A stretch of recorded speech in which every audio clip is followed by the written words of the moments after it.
अगर मैं आपसे पूछूं कि राजस्थानी संस्कृति की क्या पहचान है, तो हम में से बहुत से लोगों के दिमाग में राजस्थान के लोक नृत्य की छवि उभरेगी। राजस्थान का कालबेलिया डांस एक ऐसी ही कला है जिसके विदेशी भी कायल हैं। इस नृत्य की लोकप्रियता दुनिया भर में इतनी ज्यादा है कि राजस्थान का कालबेलिया नृत्य और गीत अब यूनेस्को की वर्ष 2010 से मानवता की अमूर्त सांस्कृतिक विरासत की प्रतिनिधि सूची में है। और इस नृत्य की प्रतीक, इसकी जन्मदाता गुलाबो सपेरा आज यहाँ हमारे साथ हैं। गुलाबो जी, आपका बहुत बहुत स्वागत है हमारा जी, थैंक राजस्थान यू। सक्षम राजस्थान के आज के इस लाइव सेशन में। ठीक है। सबसे जी, पहला सवाल आपसे कि जी, राजस्थान ही नहीं, भारतीय संस्कृति की पहचान है कालबेलिया डांस और जी, पद्मश्री गुलाबो सपेरा। कैसा लगता जी। है आपको? बहुत अच्छा लगता है ये कि ऊपर वाले के बहुत-बहुत धन्यवाद और ऊपर वाले को बहुत कि माता-पिता को कि उन्होंने मुझे जन्म दिया और फिर ऊपर वाले का इतना बड़ा साथ। बहुत अच्छा लगता है ये सुन के कि आज मेरी वजह से आज ये डांस इतना फेमस हुआ है क्योंकि डांस की जन्मदाता ही मैं हूँ। और ऊपर वाले ने मुझे डांस दिया, मेरे को भेजा, मेरे साथ-साथ इस डांस को भी भेजा। और मेरी हिम्मत को और मेरी ताकत को और मेरे को एक आत्मविश्वास जिसको बोलते हैं, एक एक ताकतवर एक लड़की को भेजा भगवान ने यहाँ। और माता-पिता के सपोर्ट से मैं यहाँ तक पहुँची। और जो मुझे पुष्कर मेला से लेके आए मेरे जन्मदाता जैसे हिम्मत सिंह जी और तृप्ति पांडे जी, तो वो मुझे यहाँ तक लेके आए हैं। तो मैं उन सबका बहुत-बहुत धन्यवाद, तो बहुत कम चीज़ है। मैं उनकी बहुत आभारी हूँ और मैं उन वो मेरे लाइफ दाता है, देख लो। उन्होंने मुझे सपोर्ट किया, यहाँ तक लेके आए और आज ये कालबेलिया और गुलाबो आज पूरे हिंदुस्तान की धरोहर बन गई है। पीछे घूम के मत देखो, आप चलते रहो, सफर में चलते रहो, कहीं न कहीं आपको कामयाबी अपने आप मिलेगी। ये सोच के मत चला कि मुझे कामयाब होना है, नहीं, आपको चलना है। बस, बस मैं ये सोच के चलती रही और आज मैं आपके सामने हूँ। बिल्कुल, बिल्कुल। और जी, गुलाबो जी, आपकी ज़िंदगी का जो सफ़र है, उसकी कहानियाँ थोड़ी-बहुत हम इधर-उधर से सुन चुके हैं। कभी जी, किताबों में पढ़ा है, तो कभी कुछ वीडियोज़ में देखा है। लेकिन जी, आज जी, आप जी। यहाँ हमारे साथ मौजूद हैं, तो आपसे जानना चाहेंगे कि धनवंतरी, जो कि आपका नाम था पहले, से गुलाबो सपेरा तक का सफ़र, इस सफ़र की शुरुआत कैसे हुई? धनवंतरी से गुलाबो कैसे हुई मैं उससे पहले तो पता है ही आपको कि मेरा धनवंतरी कैसे हुआ नाम के। मैं अपने समाज में जन्म हुआ और हमारे समाज में लड़कियां रखते नहीं थे, हम लोग सपेरा लोग हैं कालबेलिया। और वो अपनी बेटियों को जन्मते ही जमीन में गाड़ देते, क्योंकि सदियों से ये रूल बना हुआ था। गरीबाई की वजह से कि हम लोग जंगल में रहते हैं, हमारे पास में पैसे नहीं होते, आटा मतलब कपड़े नहीं होते, फिर जंगल के देहाती लोग हैं हम। तो मांग के खाते हैं, घर घर जाके सांपों की पूजा करवा के, सांपों को पकड़ते हैं, उनका जहर निकाल के उनकी पूजा करते हैं, बीन बजा के। तो ये हमारा शुरू से एक भगवान ने, ईश्वर ने एक हमें हाथ में बीन दे दी, पकड़ने के लिए सांप की शक्ति दे दी थी। बस इसी से हम लोग कमा के खाते थे, क्योंकि हम कनिपाव नाथ जी के शिष्य हैं, गुरु के। तो जंगल में रहने वाले, तो उन्होंने एक रूल बनाया था कि ज्यादा बेटियां नहीं रखे, एक बेटी रख लो ज्यादा से ज्यादा। और ज्यादा बेटी रखेंगे तो उनकी रखवाली भी चाहिए, शादी भी करना, उनको देना लेना। तो मैं उसी समाज में जन्मी, मेरा 7वां नंबर है घर में। शाम की 7 बजे जन्मी मैं, उस रोज धनतेरस थी, तो मेरा नाम धनवंती निकाला। और जन्मते ही मेरे को मतलब धनवंती नाम तो बाद में निकाला, पहले तो जन्मते ही औरतों ने कहा कि इनके घर में तो पहली बेटियां हैं। और ये आदमी, मेरे पापा खिलाफ थे कि बेटी को नहीं मारना चाहिए, हम दुर्गा माता की पूजा करते हैं, लक्ष्मी माता की पूजा करते हैं दीपावली पे, सरस्वती की संगीत के लिए पूजा करते हैं, तो बेटी को नहीं मारना चाहिए। वो भी एक बेटी है, वो भी एक माँ है, तो बेटी तो माँ बनती है, तो आप एक माँ को मार रहे हैं। तो इस तरीके से मेरे पापा नहीं बेटियों को मारते थे। तो 3 बहनें थी पहले, 3 भाई थे, 7वां नंबर मेरा हुआ। शाम को औरतें ले जाके, मुझे जैसे ही जन्म हुआ, मेरे पापा घर पे थे नहीं, औरतों ने मुझे जमीन में गाड़ा। और मेरी माँ ने पूछा कि मेरे बेटा हुआ ये बेटी, तो औरतों ने कहा कि बेटी हुई। तो चुपचाप उठ के चली गई। बाद में मेरी माँ रोने लगी कि मेरा बच्चा है कहाँ? तो मेरी मौसी ने कहा कि तेरी लड़की हुई थी, उसको गाड़ दिया, जमीन में गाड़ दिया। तो मेरी मौसी ने कहा कि मेरे तो आदमी इस चीज से खिलाफ है, तो आपने ऐसा क्यों किया? तो मेरी मौसी ने कहा कि अब औरतें हैं, वो अब उनका हाथ कौन पकड़े, वो तो कर गई। फिर मेरी माँ ने कहा कि अपन जाके लेके आते हैं।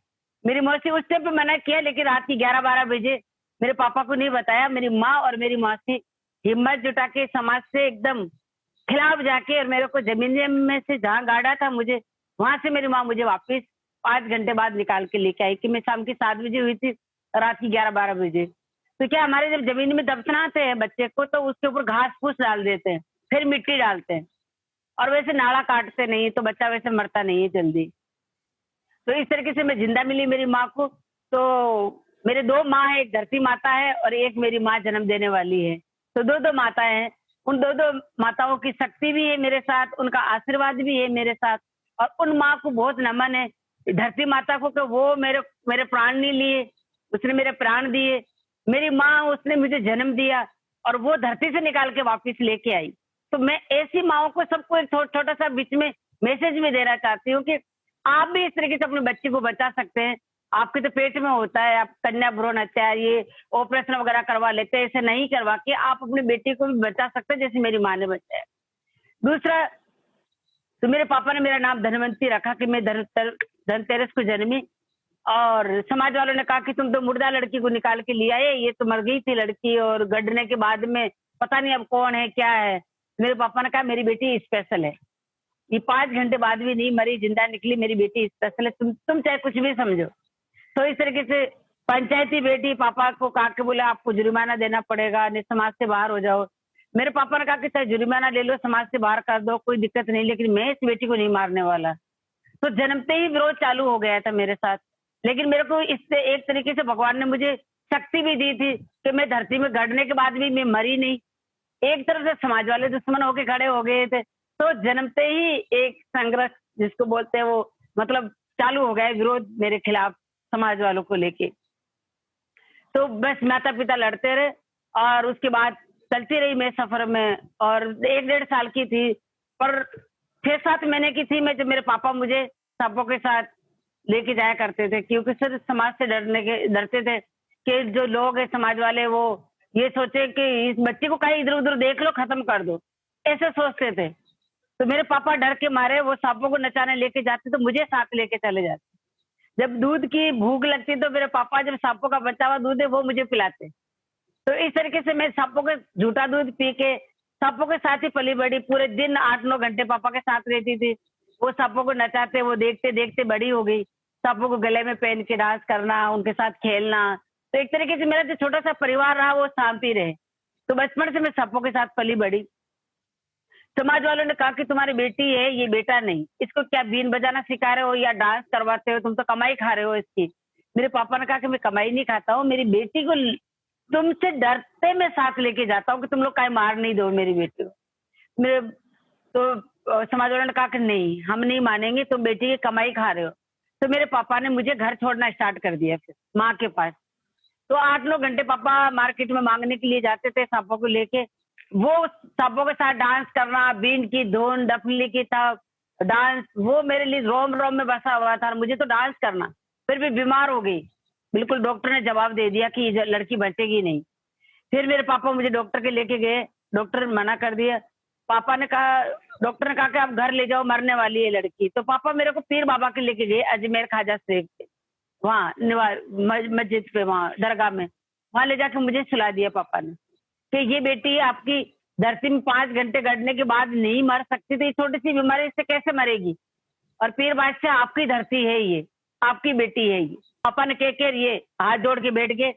1-1.5 घंटे बाद गुलाब का फूल आया, मेरे सीने पे गिरा, और मैं आंखें खोली, मेरे हाथ पांव चलने लगे। और मौलाना साहब ने कहा कि आपकी बेटी सही होगी, जिंदा हो गई, इसको ले जाओ। तो मेरे पापा ने कहा कि बोला आज ये मेरी बेटी जो जिंदा हुई है मौलाना साहब, ये गुलाब थी, इसका नाम धनवंती था, और पीर बाबा के यहाँ से गुलाब आया है, मेरे सीने पे गिरा था। मैं गुलाब को लेके जा रहा हूँ, धनवंती को यहीं छोड़ के जा रहा हूँ। धनवंती मर गई, अब गुलाब है जिंदा। तो मेरे पापा उस रोज से मेरा नाम गुलाब रखा, सिर्फ गुलाब ही था।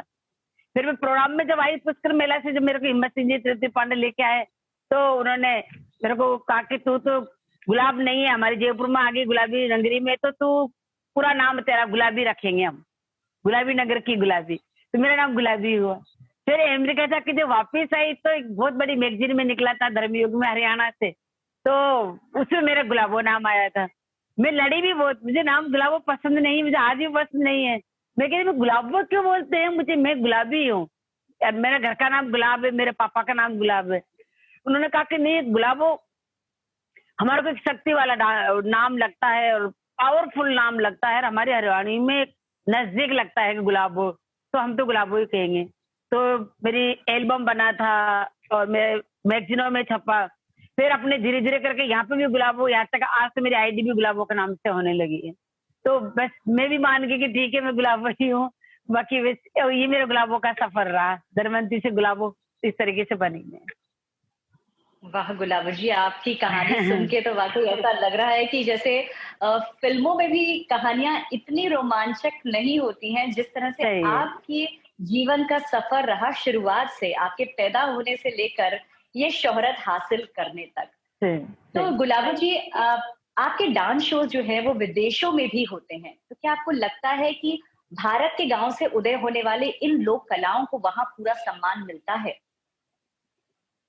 बहुत, यहाँ से ज्यादा वहां क्योंकि सम्मान जो मिलता है ना वो तो ठीक है, हमारे यहाँ अपने देश से निकलते हैं हम, देश वाले यहाँ से अपलोड करके बाहर में भेजते हैं, लेकिन जो एक मान सम्मान जिसको एक मिलता है ना वो एक बाहर विदेशों में, इसलिए कि वो लोग गौर करके देखते हैं इस डांस की, वो पूजा करते हैं इस डांस को, वो इतना बारीकी से देखते हैं कि ये है क्या। आज मैं ऑनलाइन डांस सिखाती हूँ, मेरे को हजारों लड़कियां स्टूडेंट है मेरे, वो ये कहते हैं कि ये डांस हमें ऐसा लगता है कि हम लोग इसके साथ सफर कर रहे हैं और ये बहुत दूर हमें लेके जाता है और एक स्पेशल फीलिंग देता है, स्पेशल एनर्जी देता है।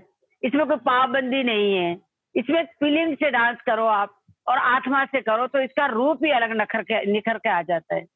तो ये एक शक्ति वाला डांस है एक तरीके से। तो ये मेरे को बहुत अच्छा लगता है कि सब लोग इसको मानते हैं, सम्मान देते हैं और विदेशों में बार बार जाने का, मैं हर साल में 3 महीने डेनमार्क रहती हूँ, फ्रांस में रहती हूँ, उधर मैं डांस सिखाती हूँ और वहाँ पे मैं 89 से डांस सिखा रही हूँ डेनमार्क में, तो घर भी है मेरा वहाँ पे। तो बहुत अच्छा। आज ऐसी कौन सी देश के कोने की लड़की है जो इस डांस को नहीं करती है? पूरी अभी देख लो, जब ऑनलाइन भी ब्राजील से लेके, चिली से लेके, कनाडा से लेके, अमेरिका से लेके, जापान से लेके सारी लड़कियां यहाँ आती है। और वैसे मैं 165 कंट्री जा चुकी हूँ, तो सब बहुत सारे लोगों से मिल चुकी हूँ, सब लोगों को बहुत अच्छा लगता है। और मैं चाहती हूँ, मेरा सबसे बड़ा ड्रीम है कि जिस तरीके से सबको अच्छा लगता है और इसको मान सम्मान मिल रहा है, तो हर घर में ये गुलाबो होनी चाहिए। तो घर घर में गुलाबो होनी चाहिए, चाहे वो देश हो चाहे विदेश हो, हर जगह एक गुलाबो, एक बेटी घर में जरूरी है और ये डांस हर घर में होना चाहिए। बिल्कुल, बिल्कुल, हम भी यही चाहते हैं गुलाबो जी कि हाँ, जिस हाँ। तरीके से आपने इस नृत्य का को जन्म दिया और जिस तरह से इसको आगे बढ़ाया है, तो इसको और आगे ले जाने के लिए ज़रूरी है कि नई पीढ़ी भी इस डांस को समझे, इसे जी। सीखे। तो आपको लगता है क्या गुलाबो जी कि नई पीढ़ी को इन पारंपरिक नृत्यों में भी उतना ही इंटरेस्ट है? क्या वो रुचि लेकर इस नृत्य को आपसे सीखते और करते हैं? बहुत कर रहे हैं, अभी बहुत कर रहे हैं। अभी देख कहते हैं ना, मैं ऑनलाइन में डांस सिखा रही हूँ, विदेश से मेरे पास सब बाहर की लड़कियां जुड़ी हुई है, बाहर की सब, अमेरिका से, जापान से, फ्रांस से, चिली से, ब्राजील से, कनाडा से, सब लड़कियां आती है और हर कंट्री की, अपने इंडिया से भी बहुत सारी लड़कियां जुड़ गई है। तो ऑनलाइन डांस सिखा रही हूँ अभी मैं, पहले मैं घर में सिखाती थी, वैसे आती थी मेरे पास, और अभी मैं इस डांस को जिंदा रखने के लिए, और आपको पूछने से पहले ही बता देती हूँ, मैं इस डांस को जिंदा रखने के लिए मैं स्कूल बना रही हूँ। मेरा एक लाइफ का सबसे बड़ा सपना पूरा होने जा रहा है, जो मैंने अपने लिए एक सपना देखा था, जो मैंने अपने लिए सोचा था कि मैं मेरे लिए क्या मांग सकती हूँ ऊपर वाले से। तो मैंने ऊपर वाले से एक ही चीज मांगी थी कि मुझे भगवान ने बहुत कुछ दिया है, साथ दिए, मेरे बच्चे हैं, मेरे मम्मी पापा, मेरा परिवार बहुत अच्छे, इनको सलामत रखो और इनको आगे बढ़ाने के लिए बस मेरे लिए एक स्कूल चाहिए, जो मैं समाज के बच्चों को बहुत ढंग से सिखा सकूं, बहुत अच्छी तरह। एक जो कहते हैं नकल में भी अकल की जरूरत होती है, तो उन बच्चों को मैं मतलब प्रॉपर सिखा पाऊं और वहीं बच्चे डांस भी सीखे, वहां बच्चे पढ़ाई भी करें, वहां बच्चे हैंडीक्राफ्ट का हमारे होता है, जैसे कांच कसीदे का काम होता है, मोती मिनिए का काम होता है और बहुत सारे काम होते हैं, जैसे बीन कैसे बनाते हैं, डपली कैसे बनाते हैं। तो इस तरीके से वो सारी चीजें, सांप काट लेता है तो उसका झेर कैसे निकालते, किस तरीके से उस पोइट्री से एक झाड़ा देते हैं, उस झाड़े में एक पोइट्री होती है, वो बोलते हैं। तो वो भी उसकी बुकलेट छापनी है मुझे, वो भी बताना है नई पीढ़ी को कि आज बच्चे भूलते जा रहे हैं, तो वो चीजें नहीं भूले। सांप को किस तरीके से पकड़ते हैं, किस तरीके से उसका जहर निकालते हैं, बुखार में कौन सी चीज काम आती है, ठंड जुकाम में कौन सी जड़ी बूटी काम आती है। क्योंकि हम जंगल में रहते थे तो हमारे हमारे पास में दवाई डॉक्टर के जाने के नहीं तो पैसे होते थे, नहीं डॉक्टर को हम लोग जानते थे। ताप बुखार हुआ, जंगल में से जड़ी बूटी तोड़ी और उसको उबाल के और काढ़ा दे देते थे, बस बुखार उतर गया। तो वो सारी चीजें हमारे पास में है, तो उनकी एक बुकलेट बनाना, वो बच्चों को सिखाना, वो चीजें सारी उनको ज्ञान देना। एक गुरुकुल होगा, एक होता ना एक गुरु शिष्य वाला जो एक देना है मुझे, वो एक चीज देना है मन बच्चों को, और वो प्रॉपर वहां पे रखना है, हॉस्टल में रखना है। तो वो मेरा स्कूल बन रहा है पुष्कर में। मैं जब कल बात हुई थी तो मैं वहीं थी पुष्कर में, और मैं स्पेशली आज इस इंटरव्यू के लिए घर आई। और मेरी माता की पूजा करती, मैं दरबार में श्राद्ध चलते लेकिन मैं दरबार खोलती हूँ माता के। मेरा खुद का अपना मंदिर है माता का वहाँ नींदड़ में, तो वहाँ पे माँ की पूजा करके मैं अभी आई हूँ। और बस उसी का आशीर्वाद है कि माता रानी का जो ये सब कुछ हो रहा है। तो मेरा स्कूल बन रहा है, सब बड़ी बात के 80% बन चुका है, फिनिशिंग पे है। इतना अच्छे डिजाइन वाला बन रहा है, मेरी बेटी ने सारा डिजाइन किया है, और मेरी बेटी मेरा सपना पूरा कर रही है। बस सबसे बड़ा जो एक मेरी बेटी है ना, उसने मेरा बहुत सारे सपने पूरे किए। मेरे को पढ़ना था लेकिन मैं पढ़ नहीं पाई, तो मेरी बेटी वो पूरी पढ़ाई किया और उसने क्लासिकल डांस सीखा। अब राजस्थानी फिल्मों की हीरोइन बन के भी उसने मेरा ड्रीम पूरा किया। और मेरे पांचों बच्चे इतने अच्छे हैं, वो पढ़ रहे हैं, लिख रहे हैं, और छोटी वाले बच्चे भी पढ़ रही है। पांचों बच्चे बहुत अच्छे हैं, वो सब कलाकार भी है, मेरी कला भी सीखी और पढ़ाई भी की। और वो अपने अपने वो जो जो मेरा बड़े वाला लड़का है वो फ्यूजन ग्रुप चलाता है, वो इतना अच्छा डांसर भी है और परकुशर भी है। फ्यूजन ग्रुप चलाता है, दीनू बंजारा सब जानते ही होंगे उसको। भवानी है, वो मोटर बाइक रेसिंग भी करता है, स्टैंडिंग वगैरह करता है, वो इंटरनेशनल खिलाड़ी है। तीनों बेटियां वो डांस भी करती है और मेरे साथ गाती भी है। तो बेटे भी डांस भी करते हैं, गाते भी है, सब कुछ ही है, लेकिन वो अपने अपने कला में भी है और उन्होंने पढ़ाई भी की है। और वो भी बहुत अच्छे कलाकार है और बहुत उन्होंने सपोर्ट किया मुझे। मेरे को मेरे पापा जाने के बाद अमेरिका जा रही थी तो एक रोज पहले मेरे पापा गुजर गए थे। वापस आने के बाद साल भर बाद मेरी शादी हुई, तो बस उनको पता था कि मेरे पापा मुझे किस तरीके से रखते हैं, किस तरीके से सपोर्ट कर रहे हैं। तो शादी के बाद उन्होंने मुझे सपोर्ट किया मेरा, और उन्होंने मेरे को यहाँ तक पहुंचाया और बहुत सपोर्ट किया, बच्चों को लेके, परिवार को लेके, और हर चीज से। कलाकार में हम लोग 5 कलाकार थे, जिसके आज कम से कम 100 कलाकार तो मेरे खुद के अपने ग्रुप में है। तो सब बड़ा ग्रुप बनाया इन्होंने, स्कूल का रजिस्ट्रेशन करवाया। तो आज भी बहुत मेहनत कर रहे हैं हम लोग। तो पूरे जो भी हम घर में 7 लोग हैं, 7 कलाकार है, और बस पूरा परिवार जुड़ के इस कला को आगे ले जाना चाहते हैं, इसको जिंदा रखना चाहते हैं, अमर करना चाहते हैं। कि हमारी एक ही एक उद्देश्य है कि ईश्वर ने जो हमें गॉड गिफ्ट दिया है उसकी हम किस तरीके से पूजा कर सकते हैं, इसको किस तरीके से जिंदा रख सकते हैं। और दूसरा, अभी भारत सरकार ने मेरे को पद्मश्री देके जो इतना मान सम्मान दिया और मेरे को एक नया एक सीढ़ी चढ़ने का मौका दिया, एक इतनी बड़ी जिम्मेदारी है। मैं चाहती हूँ कि मैं इसको भी मतलब एक डबल इसका काम करके दिखाऊं, और इसको पद्मश्री को गरीब लोगों तक, जो कलाकारों तक है, वहां तक मैं पहुंचाऊं। और मैं मेरी तरफ से उन सब कलाकारों को सम्मान करती हूँ। उन कलाकारों को एक 28 मार्च को मुझे मिला है, तो मैं हर 28 मार्च को कलाकारों को मेरी तरफ से एक पद्मश्री सेलिब्रेट करके उनको भी मैं सम्मान करती हूँ। तो इस तरीके से मेरा अवश्य ही चल रहा है और पूरा परिवार हमारा लगा हुआ है इसमें।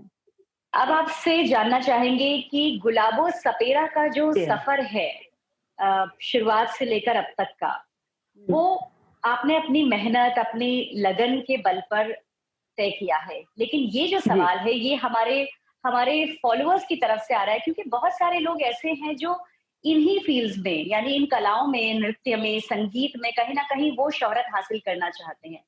क्या शोहरत हासिल करना सिर्फ मेहनत और लगन के बल पे होता है, या कोई कॉन्टैक्ट्स, कोई सपोर्ट सिस्टम बाहर से बहुत ज्यादा जरूरी होता है? देखो, सपोर्ट तो होता भी है। सपोर्ट सबसे पहले तो सपोर्ट होता है परिवार का। अगर लड़की है तो माता पिता, लड़का भी है तो उसके माता पिता, अपना घर का सपोर्ट बहुत जरूरी होता है। परिवार अगर सपोर्ट नहीं करता बच्चा, तो वो बाहर नहीं निकल सकता। और लड़कियों के लिए तो स्पेशली कि माता पिता, वो बहुत जरूरी है सपोर्ट करना। पहला सपोर्ट तो घर का। दूसरा ये कि उनकी खुद की मेहनत उनकी खुद की लगन, ये नहीं सोचेगा अपना आज काम करके कल हासिल कर ले, तरक्की मिल जाएगी अपने को। वैसे तो आजकल सोशल मीडिया ऐसी कि मिलती है सबको, लेकिन वो कब गायब हो जाते हैं। रियलिटी शो में बहुत सारा देखती हूँ कि उसमें कलाकार को फर्स्ट आ जाता है, अवार्ड मिल जाता है, वो लेके कहाँ गायब होता है पता ही नहीं चलता। तो एक तो इंसान छलांग मार के ऊपर चढ़ता है, एक इंसान सीढ़ी सीढ़ी सीढ़ी सीढ़ी चढ़ता है। जो इंसान पहले सीढ़ी से जो चढ़ना स्टार्ट करेगा वो बहुत लंबे समय तक चलेगा, और जो इंसान एक चाय के नींव में तो डायरेक्ट ही छलांग मार देता हूँ, वो शॉर्टकट अगर कोई करना चाहेगा तो वो शॉर्टकट तक ही रहता है, फिर वो लंबी समय तक उसको नहीं तो लोग याद करते हैं, नहीं लोगों की नजरों में वो आता है, और वो लोग फिर उसकी जगह दूसरा आ जाता है कोई भी। तो हमेशा जी काम ऐसा करे कि जो वो शॉर्टकट नहीं अपनाए, बस अपनी मेहनत करता रहे, अपना आप पे विश्वास रखे, और कौन सपोर्ट कर रहा है आपका उस पे विश्वास रखे, वो है आपका ऊपर वाला। ऊपर वाले पे आप विश्वास रखेंगे तो आप कभी भी परेशान नहीं होंगे, कभी भी आप हार नहीं मानेंगे, क्योंकि वो ही है जो अपने को एक रास्ता दिखाता है, वो ही है जो अपना अच्छा बुरा समझता है। लोग तो बहुत सारे हैं, अरे यार इधर कहाँ जा रहा है, तू इधर आ जा, तो पीछे घूम के कभी नहीं देखे, लोगों की बातों में नहीं आए, क्योंकि लोग तो ऐसे होते हैं कि आप अगर पहला सीढ़ी बहुत अच्छी तरह चढ़ गए तो दूसरी सीढ़ी में बहुत जोर आ जाएगा, क्योंकि लोग होते हैं ना वो पीछे खींच के बिठा लेगा आपको। अगर पीछे घूम के आपने देख लिया तो वो लोगों की बातों में आ जाओगे। आप पीछे नहीं घूमे, पीछे वालों को आप बाबा टाटा कर दे, लेकिन अगले वालों से आप नमस्ते सलाम करते चले कि हाँ ठीक है भाई, तो आप लंबे समय तक चल सकते। मेरा तो ये कहना, वाह, मैं तो ऐसे ही चली। बहुत बहुत बहुत बढ़िया, बहुत ही अच्छी बात आपने बताई है गुलाबो जी।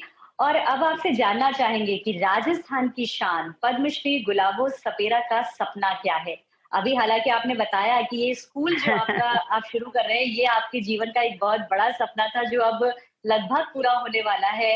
तो जी गुलाबो जी सपेरा जी, जी आगे और कहाँ तक जाना चाहती हैं? मेरा ये सपना है कि मैं, एक तो मेरा स्कूल था ही, स्कूल के बच्चों को, जो बच्चे मेरे डांस सीखेंगे वहां पे, जो बच्चे मेरे तैयार होंगे, जो मेरी एक टीम होगी, वो मैं लेके, और पूरे भारत सरकार से, पूरे वर्ल्ड से मैं एक एक निवेदन करूंगी पूरे भारत सरकार से कि मेरे को वर्ल्ड टूर में भेजा जाए। तो मैं एक वर्ल्ड टूर करना चाहती हूँ, ये सबसे बड़ा सपना। जी आज सबसे पहले मैं आपको बता रही हूँ, मैं आज तक किसी को भी नहीं बताया, पहली बार आपको बता रही हूँ, ये मेरा सपना जो है ये। वाह! तो हमारे तो साथ में ये जो है। आपके फैन्स जुड़े हुए हैं, उन सबकी हम जी सबकी दुआएँ साथ में हैं कि आपका ये जी सपना जल्द से जल्द पूरा हो। और आज हमने एक बहुत ख़ास बात और है जो हमें आज गुलाबो सपेरा जी के बारे में पता लगी है कि अब तक हमें लगता था कि कालबेलिया नृत्य से ही पहचान थी और आप कालबेलिया नृत्य ही लोगों को सिखाती हैं। लेकिन आज पता लगा कि आप समाज को सिर्फ़ एक नृत्य की कला ही नहीं, बल्कि और बहुत कुछ देना चाहती हैं, बहुत कुछ बहुत देने कुछ, की बहुत मंशा कुछ, रखती हैं। तो ये बहुत जो कुछ है देना गुलाबो जी, चाहती ये भी हूँ। बहुत बिल्कुल, बहुत ही ज़्यादा अच्छा लगा ये सब कुछ आपसे जानकर। और अब आपसे ये जानना चाहेंगे कि प्रिंसेस दिया कुमारी फाउंडेशन के इस इनिशिएटिव हमारा राजस्थान सक्षम राजस्थान जिससे आज आप जुड़ी हैं, यहाँ जी, से जुड़कर, इस मंच से जुड़कर आपको कैसा लग रहा है? मुझे बहुत अच्छा लग रहा है कि एक मैं इतने बड़े घराने से जुड़ी, और मेरे पे पहले ही बहुत महारानी गायत्री देवी जी का बहुत मेरे पे हाथ रहा है, क्योंकि वो ही मुझे बेटी बना के यहाँ रखा।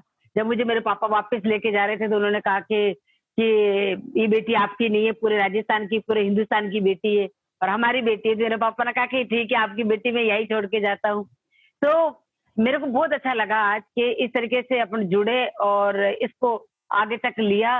और बस मैं चाहती हूँ कि इस तरीके से जुड़े, क्योंकि मैं खुद भी समाज की अध्यक्ष भी हूँ, मेरे हमारे खुद की अपने समाज की अखिल राजस्थान महासभा की अध्यक्ष भी हूँ। पूरे भारत की अभी मेरे को पूरे भारत का भी मेरे को अध्यक्ष चुना गया है। तो मैं समाज का भी, मैं सामाजिक भी हूँ। और सामाजिक क्या, अध्यक्ष क्या होता है, रजिस्ट्रेशन क्या होता है, मैं तो बचपन से जन्मी जब से मैं समाज के लिए जी रही हूँ, और अपनों के लिए, अपने बच्चों के लिए, अपने लड़कियों के लिए, अपने मतलब जो एक औरतें होती है ना, उनके लिए मैं जीती हूँ कि लड़की को किस तरीके से मतलब सपोर्ट किया जाए, किस तरीके से उसको आगे निकाला जाए, किस तरीके से उनको। और मैंने देखा दिया बाई साके फाउंडेशन से कितनी सारी लड़कियों की, औरतों की उन्हें वो मदद करते हैं, और मुझे बहुत अच्छा लगा भाई साहब के इसमें सब में जुड़ के। और ये जो मेरे को बहुत अच्छा लग रहा है कि दिया भाई साहब के यहाँ जुड़ के, और इस फाउंडेशन के साथ में मेरा भी नाम जा रहा है, और हम लोग मेरे दिल की बात रखी और मेरी एक फीलिंग रखी, और एक मेरे जो एक सफर है वो इनके साथ में मैंने शेयर किया, तो मुझे बहुत अच्छा लगता है। Thank you. बिल्कुल गुलाबो जी, हमें भी बहुत-बहुत अच्छा लगा कि आपने अपना कीमती वक़्त आज हमें यहाँ दिया है और जी, जो बातें आपने हमें बताई हैं, जो इंस्पायरिंग, जो जी। मोटिवेटिंग बातें बताई हैं, वो तो अच्छी हैं ही, वो तो आपकी ज़िंदगी का सफ़र वैसे भी बहुत रोमांचक और बहुत इंस्पायरिंग है बहुत सारे लोगों के लिए।